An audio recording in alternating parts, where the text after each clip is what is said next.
So April 17న Yeah. రాబోతున్నటువంటి ఇది మీ కెరీర్కి ఎంత వరకు ఇది అవుతుంది అనుకుంటున్నారు? హోప్ఫుల్లీ అందరికి చాలా బాగుంటుంది హెల్ప్ అవుతుంది. అనుకుంటున్నాం ఫర్ ష్యూర్. మాకనే కాదు, హిట్ అయితే నిజంగా Everyone ఇందాక will నేను feel చెప్పినట్టు every role has a prominent Yes. Importance కాబట్టి Hmm. అందరికి పేరు వస్తుంది. అవును. ఇప్పుడు చేస్తున్నారు కదా, వీటితో పాటు ఇంకా నెక్స్ట్ మీ ప్రాజెక్టులు ఏంటండి? పూజ గారు మీరు చెప్పండి.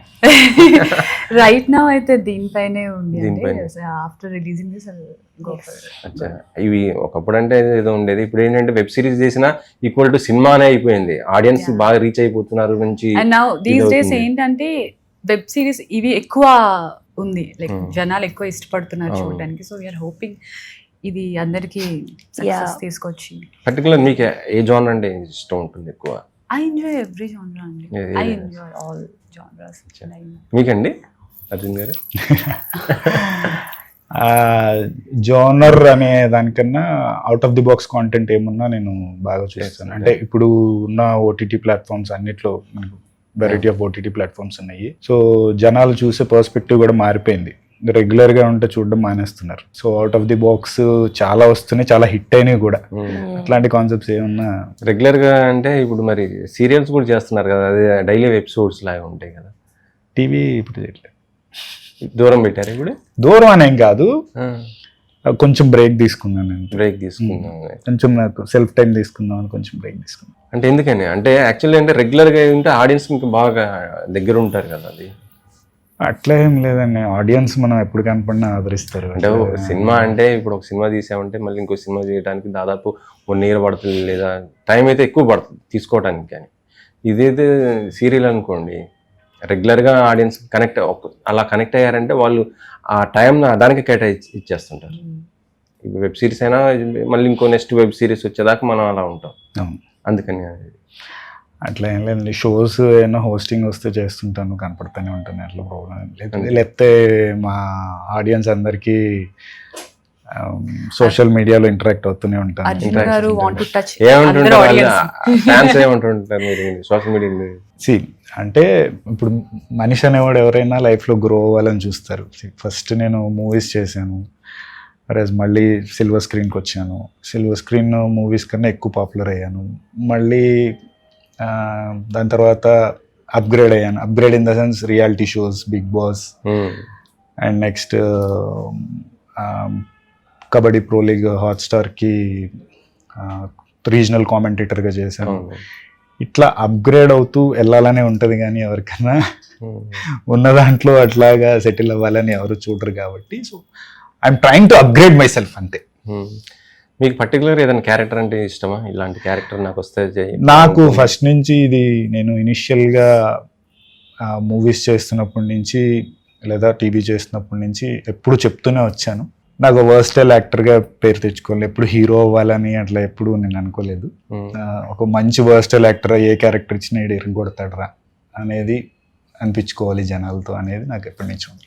అలా సక్సెస్ అయ్యారా అనిపిస్తుంది అనుకుంటున్నా. నెక్స్ట్ ఏమున్నాయండి మీ ప్రాజెక్ట్స్? నెక్స్ట్ ఇంకొక వెబ్ సిరీస్ జరుగుతుంది, భరత్ కమ్మ గారు, డియర్ కామ్రేడ్ డైరెక్టర్ భరత్ కమ్మ గారిది. దాని తర్వాత బాబీ సింహ గారిది ఒక మూవీ జరుగుతుంది. ఇంకా కపుల్ ఆఫ్ ప్రాజెక్ట్స్ ఉన్నాయి. తెలుగులో పెద్ద స్టార్స్ అంటే ఉన్నాయి కదా, పెద్ద బ్యానర్స్. ఏం అడగాలనుకుంటారా అంటే మీరేమో మంచి హీరో మెటీరియల్, మనకి కావాల్సిన మంచి మీరు అంత బాగా తెలిసినవారు, ఎందుకని పెద్ద సినిమా పెద్ద ప్రాజెక్ట్స్ అంటే అవకాశాలు? అట్లా అంటే నా first debut Ardhanari, Nandi award వచ్చింది, పెద్ద హిట్ అయింది. నెక్స్ట్ అదే లెవెల్లో నేను ప్రాజెక్ట్ బ్యాక్ చేసుకోలేకపోయాను because of financial thing, contacts ఏమన్నా అనుకోండి, లేకపోతే నా బ్యాడ్ లక్ అనుకోండి, దొరకలేదు. టీవీకి వచ్చాను, అండ్ టీవీకి వచ్చినప్పుడు ఇంకా అటే వెళ్ళిపోయాను అనుకున్నారు. బట్ కొంచెం ఫినాన్షియల్గా స్ట్రాంగ్ అయ్యాక అఫ్కోర్స్ మళ్ళీ బ్యాక్ హిట్ వచ్చాను. పెద్దది అంటే కొంచెం టైం పడుతుందని అనుకుంటున్నాను. So will see. తెలుగులో మీ ఫేవరెట్ స్టార్ ఎవరు? ప్రజెంట్ అంటే నేను అందరిని ఆదరిస్తాను, కానీ అసలు యాక్చువల్గా నా ఫేవరెట్ అంటే కనుక నేను ఎస్వి రంగారావు గారు.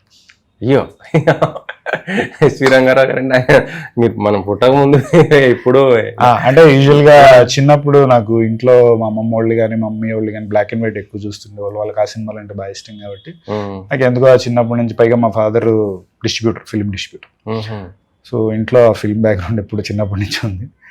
సో నాకు అట్లాగా చిన్నప్పటి నుంచి చూపించడం వల్ల ఏమో ఎస్వి రంగారావు గారిది నాకు బాగా పడిపోయింది. చాలా న్యాచురల్ యాక్టింగ్ ఉంటుంది, అచ్చా, చాలా న్యాచురల్ యాక్టింగ్. Natural acting. ఇప్పుడు ఎవరు లేరు స్టార్ హీరో ఎవరు? ఇప్పుడు అందరినీ ఆదరిస్తాను, అలా ఏం లేదు. పర్టికులర్ అంటే ఒక హీరో మాకు ఇంత అనేసి బాగా ఇది అవుతుంటారు. అట్లా ఏం లేదు, ఫ్యామిలీ, టీఎఫ్ఐ ఫ్యామిలీ కాబట్టి అందరినీ ఆదరిస్తాను. స్నేహల్ మీరండి? అంటే సర్ది చెప్తున్నా దాటేస్తున్నానని కాదు, కానీ ఒక సినిమా చేస్తున్నప్పుడు ఎంత కష్టపడతారో అనేది ఆర్టిస్టులకి తెలుస్తుంది. చూసే ఆడియన్ ఒక 3 hours కూర్చొని అబ్బా హీడేంట్రా సరే ఇది చేయలేదు అంటే అదే తన ఫస్ట్ ప్రాజెక్ట్ కావచ్చు, నెక్స్ట్ దానికి ఇంప్రూవ్ అవ్వకపోతే అప్పుడు తన తప్పు. ఇంప్రూవ్ అవుతారు ఎవరైనా. సో అట్లాగా ఎవరైనా కష్టపడే చేస్తారు, సినిమా అయినా వెబ్ సిరీస్ అయినా టీవీ అయినా ఏదైనా సరే. అందుకు అందరినీ ఆదరిస్తాను నేను. అదర్ లాంగ్వేజెస్ ఏమన్నా ఉన్నాయా ప్రాజెక్ట్స్ ఇట్లా? తమిళ్లో ఒకటి చేశాను నాజర్ సార్తో, విజయ్ యుగి సేతు సార్ అని ఆయన డైరెక్టర్. సో అది ఒకటి రిలీజ్. సినిమానా? సినిమా. Oh nice nice. ఇప్పుడు వస్తుంది పోచమ్మ ఓన్లీ తెలుగు వరకేనా web series? Telugu, Tamil Telugu and Tamil. Tamil. Yeah. Me